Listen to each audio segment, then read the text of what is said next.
Друзья, перед просмотром видео поддержите лайком и подпиской на канал. Август прошлого года для меня был самым спокойным месяцем моей жизни за последние пару лет. Мой отпуск только начался, и я уже воплощал планы, задуманные в свои рабочие будни. Большая часть моих планов заключалась в поглощении холодненького пивка с полудня и полубешеном катании на своей потрепанной девятке по ночному городу. Меньшая часть планов заключалась встречами со знакомыми и не очень, взрослыми дамами и молодыми барышнями. Этой части замыслов уделялось минимум усилий, потому что вот уже около года я встречался с одной милой девочкой. Милое создание полностью захватило мои мысли и сердце. Поэтому пока она днем работала в одной из адвокатских контор города, я мог преспокойно напиваться и уже к концу рабочего дня почти трезвый встречал ее у подъезда фирмы. После чего мы развлекались как могли. То в кино сходим, то в клуб и оттягивались по полной программе. Но вот в один из обыкновенных дней меня занесло в центр города. В нашем городе центром считается старая часть. Подходя к машине, я услышал оклик за спиной. «Миша!» Отработанная годами манера поведения не давала мне повернуться на оклик, и я продолжал свои движения. «Миша!» Как бы вопросительно повторился оклик. Должно быть, этот малознакомый женский голос обращен именно ко мне, мелькнула в голове мысль. Кто бы мог меня так беспардонно звать на людной улице? Не спеша поворачиваясь на голос, размышлял я. Повернулся и чуть не упал.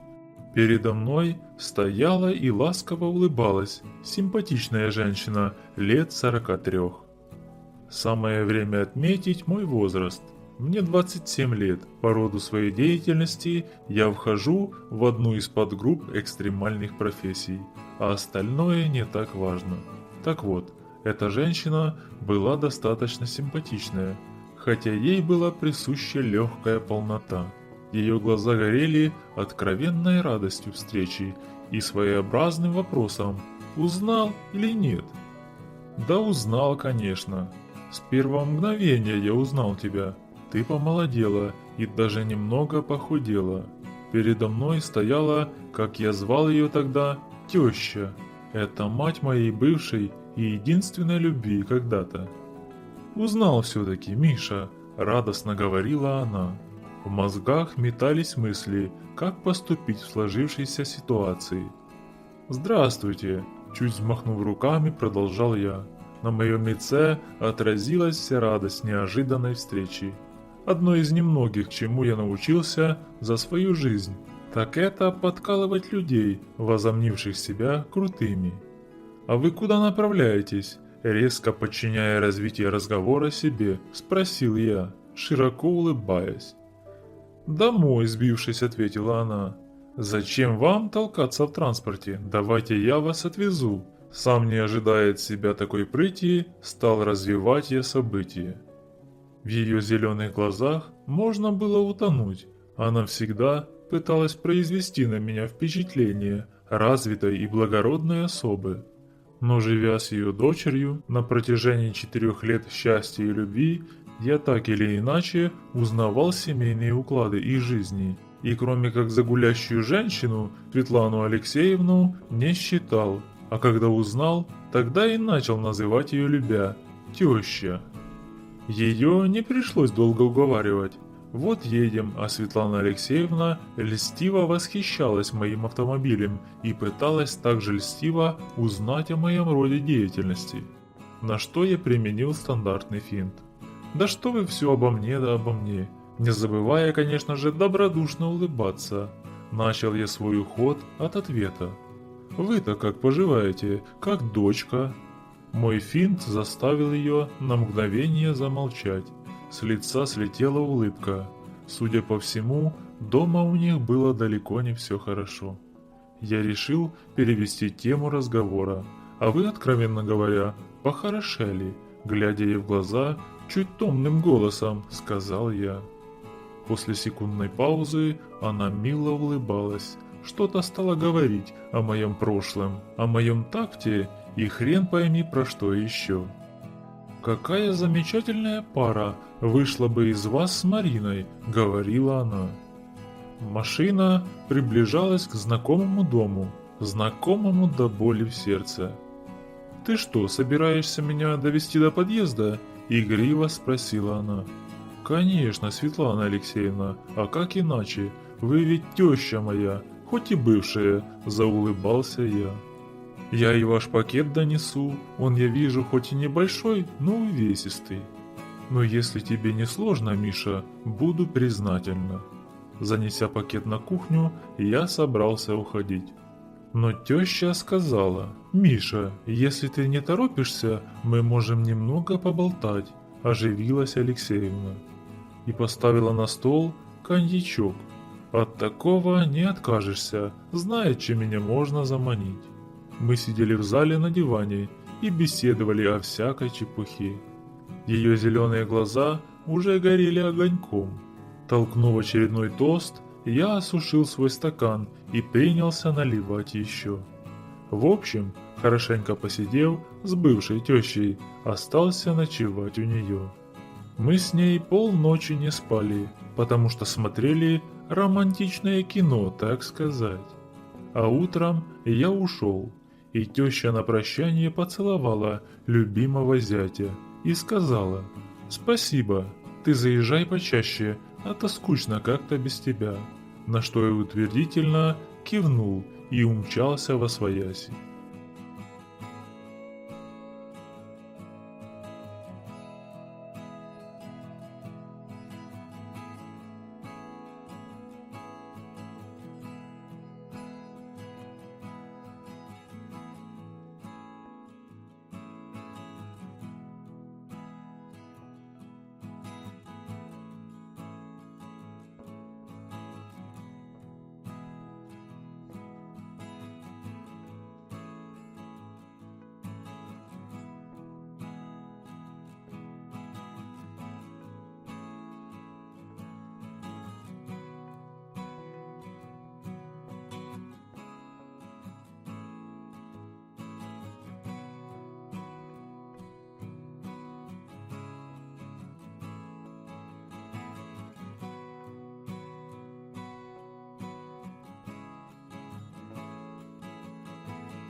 All right, everyone's presentations are done. Nick, the manager, said as he tried to move the discussion forward. Excuse me, I haven't. I recently found out something. Nick interrupted me and began to speak. There's apparently someone in this department who didn't graduate high school and is just a part-timer. Meetings should be for employees only. Absolutely right. His lackey, Mike, of course, agreed with Nick. I'm leaving. After leaving the meeting room, I started to shut down my computer. I noticed that an email had arrived, not in my personal inbox, but in the company's shared email. Thinking, there's no point in speaking up, no one will listen, I went home quietly. The next day, I heard a commotion from Nick's desk. He was staring at his computer screen, his face pale. Nick! Is something wrong? Mike looked at the screen with him. And he turned even paler than Nick. Why is he so angry? Knowing the reason for Mike's distress, I thought to myself, serves them right. My name is Adam. My mother passed away when I was in the 9th grade, and I was raised by my father. Well, you could hardly call it being raised. After my mother passed, my father changed. He drowned his sorrows in alcohol, and though he still went to work, he squandered our living expenses on horse racing. Because of that, I had to start working part-time as soon as I entered high school. Every month, I went to the convenience store with bills in hand that couldn't be auto-deducted from my father's account. Even though I endured it because I didn't want to be alone, I reached my limit in my second year of high school and dropped out. I found a live-in job at a distant inn. Thank you for everything. The day I left home, my father, still staring at the TV, spoke. Take care. That was our last conversation. Back then, 18 wasn't the age of majority, so I needed my father's permission to work, and I couldn't hide my place of employment. Yet, my father never visited me even once. I kept working just to survive, and before I knew it, I was 42. Years of hard work paid off, and I was transferred to the headquarters. I was thrilled to be recognized by the company, as I thought I'd be working in the field until retirement due to my lack of formal education. Listen up. Our work can change the future of our employees. Don't drag us down. On my first day after the transfer, Nick, dressed in an expensive suit, spoke sternly. There was a reason for this. Our inn was located in a prominent tourist destination, known so well that everyone in the state could sing its commercial jingle. At its peak, we had 5 locations within the state. But that was long ago. Due to financial difficulties and aging facilities, only the place where I had worked for many years and the original establishment remained. I was prepared to lose my job anytime, but now there was a glimmer of hope. With the rise of social media, the tourist area where the inn was located started gaining attention again. Depending on how hard the sales department, where I was transferred, worked, we could either thrive or be forced to give up this prime location to the new hotel chains continuously popping up. For Nick, who had switched careers from another industry to strengthen our sales, this was a battle he couldn't afford to lose. I understood why he had to be strict. I will do my best. Nick sneered at my enthusiastic declaration. Did you not hear what I said? I'm sorry. I thought I was listening carefully. Out of habit from years of customer service, I apologized reflexively, though I had no idea what had offended him. Someone was watching me with a smirk. In this department, there are those who are expected to excel and those who have been shoved here because they have nowhere else to go. You are the latter. It was Mike, the section chief. He's 7 years younger, at 35. But he was called to headquarters much earlier than I was and had been moving around within the headquarters ever since. I'm not jealous, but I can't accept that he's my boss. Graduating from a prestigious university, he has an unusually high pride and caused many problems as a newbie, making things very difficult for me when I was the front desk leader. When I found out Mike was transferred to the sales department a month before me, I was disheartened. Mike is right. With just a middle school diploma, there's not much you can do. Don't even think about achieving results. As if I didn't exist, Nick remarked, I'm thirsty. Mike eagerly ran to the coffee maker. It seems Mike is Nick's lackey. I regretted being happy about my transfer to headquarters, wishing I had stayed on site forever. Send a direct mail to every company on this list by the end of the day. Nick only assigned me tasks that even a new graduate could handle. What?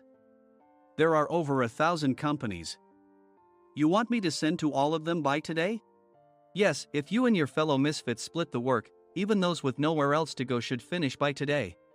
I glanced at the employees typing away expressionlessly. They were worn out from customer service, only thinking about leaving on time, or were women reassigned after having children, with zero motivation for work. Even Sam, a new graduate from the same university as Mike, who was supposed to be among the expected achievers, had no enthusiasm for the job, having joined the company wanting to do customer service. I don't care what they say, I plan to quit anytime, he said. Only Nick and Mike were highly motivated, making all the decisions between the two of them. I originally only wanted to work at the inn to survive and had no particular attachment to this job. I swallowed my words, thinking I had no right to reprimand them. About a month after the transfer, Nick told us with a frustrated look. To commemorate the 50th anniversary, we've decided to create a plan exclusive for one group per day. Originally, Mike and I were supposed to come up with it, but our president, Mr. Thompson, insists on hearing everyone's opinions. So, you all get a chance. As Nick explained, Mike began handing out prints. Make sure not to embarrass Nick. If your ideas are half-baked, you'll have to redo them. It seemed that they had printed his handwritten notes by Mr. Thompson, which included several questions and a section for free responses. It made sense why Nick had to seek our input, given that all responses had to be submitted to Mr. Thompson. We were given a week to think about it, and a meeting was scheduled to compile our ideas. My plan is to let guests enjoy both the old and modern America. Nick began the presentations. Guests would watch a master confectioner at a nearby traditional sweet shop make sweets in front of them. The welcome drink would be premium tea in a bottle. Nick's plan was certainly attractive. After his presentation, Nick called on us to present in the order we were seated. Just as I stood up for my turn. "All right, everyone's presentations are done." "Excuse me, I haven't. I recently found out something." Nick interrupted me. "There's someone in this department who didn't graduate high school and is just a part-timer." He was likely talking about me. I joined the company as a part-timer and was made a full-time employee when I turned 20. That was 20 years ago, so Nick and Mike probably had no chance to know until recently. Meetings should be for employees only. Absolutely right. After that, Nick kept creating opportunities to solicit everyone's opinions, purposefully excluding me from speaking. The meeting unexpectedly heated up and went past the scheduled end time. A few people asked to leave, and the discussion continued with the remaining few. Still here? Normally, you'd leave in that situation. Though I had no attachment to the job initially, hearing kind words from customers made me want to make them happier. For someone like me, with nowhere to go, the inn was my home and customer service was my life. I felt pathetic about my current self. "I'm leaving." I left the conference room and started shutting down my computer. I noticed an email had arrived, not in my personal inbox, but in the company's shared email. Thinking no one would listen to what I had to say anyway, I quietly went home. The next day, while preparing the DM as instructed, I heard a commotion from Nick's desk. In his haste to stand up, he hit his knee on the desk. He stared at his computer screen, his face pale. "Nick? What's wrong?" Mike, thinking he should be the first to rush over, approached Nick while still wearing his coat. He peered at the screen with Nick. And he turned even paler than Nick. Why is he so angry? Who is responsible for this company? Nick, more irritated than ever, asked, and Mike answered without checking. Probably Sam. Sam wasn't there because he was attending a morning training session for new hires. Nick gave up on getting angry and returned his gaze to the screen. They were looking at an email that arrived right after the end of the working day yesterday. Apparently, no one, including me, had checked it before leaving. The email was from a large company that used us for their annual employee trips. The president and executives of that company also frequently used our services personally. President of the company, Mr. Mason himself, had declared that neither he nor his company would ever use our services again. Well, some companies cancel their employee trips or stop using our services due to financial struggles. Let's just move on. Mike kept wiping the sweat from his forehead with a handkerchief. Knowing why Mike was so agitated, I quietly watched their interaction. Do you know how much revenue we get from that company? We can find other guests to fill the rooms, but we'll lose the banquet costs, gift shop revenue, rental car fees, and more. Moreover, the gifts were supposed to be prepared by the traditional confectionery shop involved in Nick's proposed plan.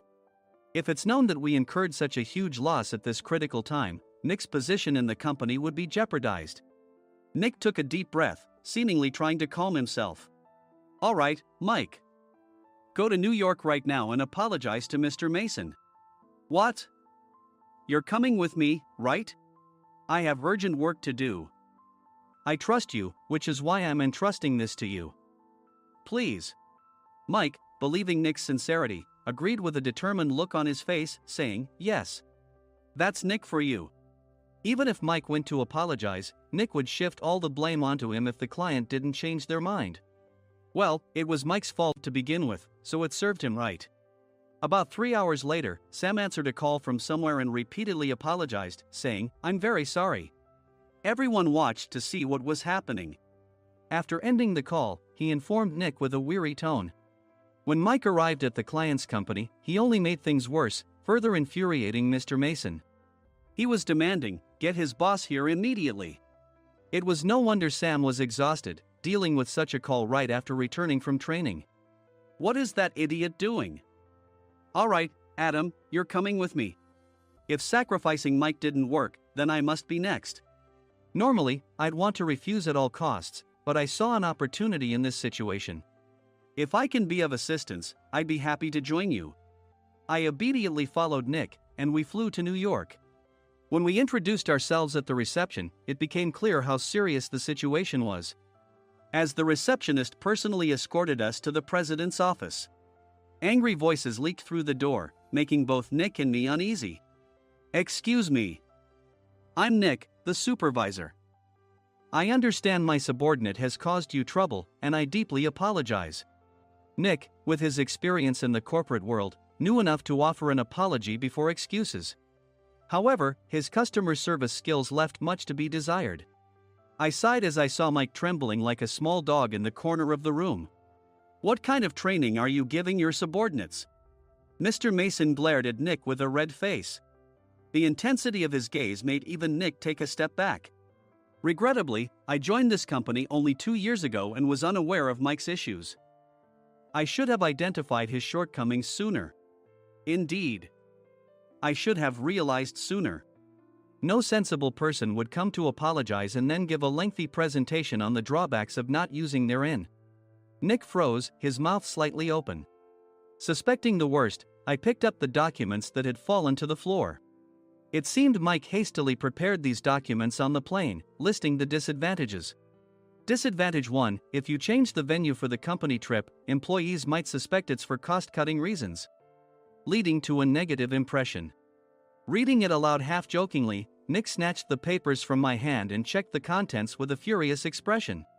Among the stack of documents was a receipt from a nearby convenience store's copy machine. I felt a pang of dread, hoping he hadn't shown the receipt as well. What do you think he said when I asked what kind of nerve he had to do this? I'm very sorry."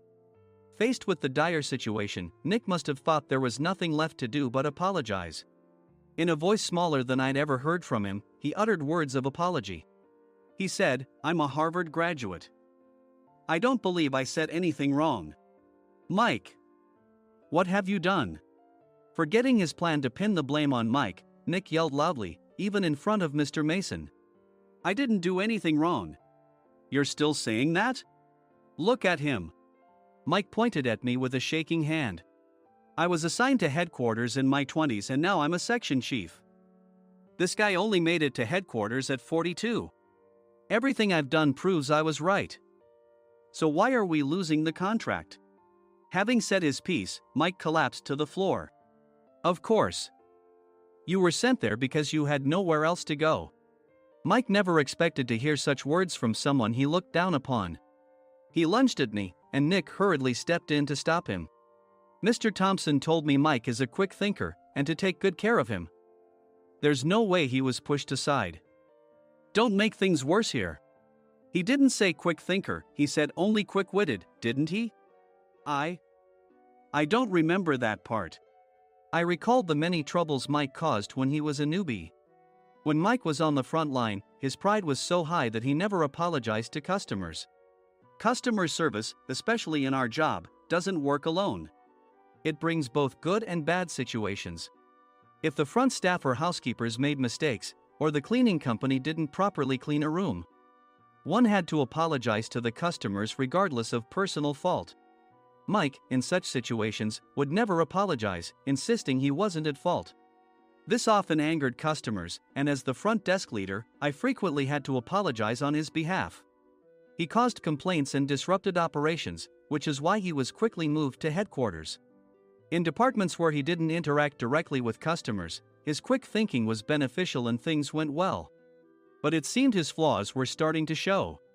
Corporate reservations are supposed to be entered into the system by the sales representative. But a quick check yesterday revealed that more than 10 items were missing from the client's reservation. The handover document clearly stated what needed to be prepared. Why didn't you enter it into the system? Why do we have to give them special treatment? Filling rooms near the banquet hall, setting up all the food in advance. Specifying the brand of wine, they're too demanding.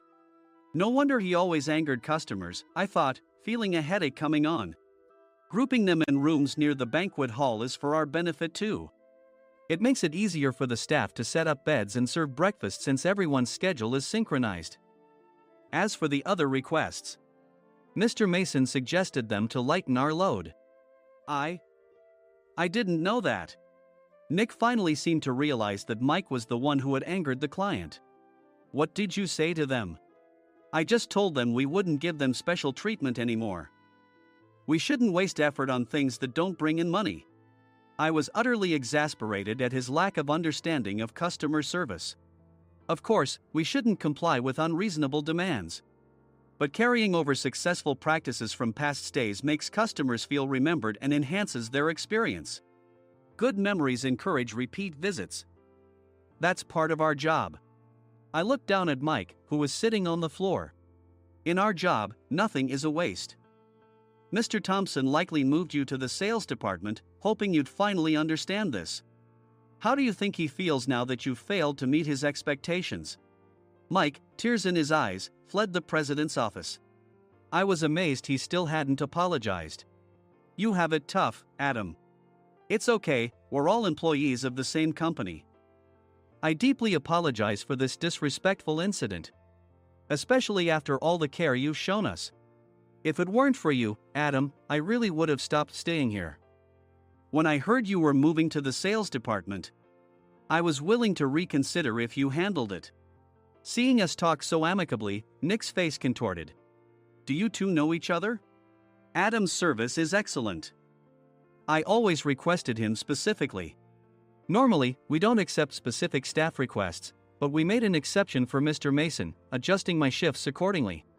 He had personally stayed at our hotel just before my transfer, and during casual conversation, I mentioned, I'm moving to the sales department soon. If I hadn't told him then, things could have been much worse. Please continue to take care of us. I look forward to it. On the return flight, Nick awkwardly offered me a can of beer. It's still working hours. Of course, I had no intention of forgiving him for a single beer. Nick might try to pin everything on Mike and avoid any consequences. While pondering this, a startling fact came to light. Nick, the tea bottles for the plan have arrived. I handed Nick a bottle labeled with our inn's name. They look good. What are you talking about? These are plastic bottles. I had assumed we would use the trendy, high-end bottling tea. But what arrived were ordinary plastic bottles of tea with customized labels. The only unique aspect was the label, which had the inn's name, making it look customized. Upon further investigation, I discovered that a substantial amount of money was set to be paid to the tea company. It was priced like bottling tea. Does this plastic bottle really cost $100 each? The tea inside is specially blended for us. The extra cost is for that. Wouldn't it be better to use another tea company? Or is there a specific reason we must use this one? As Nick continued to make excuses, I showed him a printed email. I informed the tea company's president, Mr. Mitchell, that we discovered irregular payments and he confessed. He said you two were high school classmates and planned to split the extra money. That idiot. Why did he confess? That's not important. You should worry about yourself, this could turn into a police matter. Opening the bottle cap, I suggested.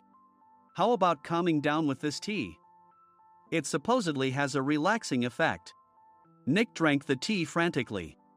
In the following days, decisions were made about their fates. Mike was reassigned to the General Affairs Department, with no chance of transfer or promotion, as per Mr. Thompson's orders. As for Nick, since the payment to the tea company hadn't yet been made, he narrowly avoided legal trouble. Instead, he was encouraged to leave the company, and to avoid further complications, Nick submitted his resignation. Rumor has it that connections between HR departments have made it difficult for him to find new employment. Even though it was good to have those two gone, something unexpected happened in the sales department. Everyone became motivated and united in refining the 50th anniversary plan. In the end, my plan was adopted. We collaborated with the Tourist Information Center to provide personalized guides. The plan, tailored to the number of guests, was truly special for the 50th anniversary. Hey, is Adam's family coming to stay? I immediately booked that special plan for my family. Sam noticed it on the reservation list and quickly picked up on it. Yes, I'm inviting my father. That's great. I might invite my parents too. I lacked the courage to face my father just as Adam. But here, with the confidence Mr. Mason praised, I felt ready. The 50th anniversary plan was a perfect opportunity to reconnect with my father. I hoped to bring back the days when we could laugh together as we once did.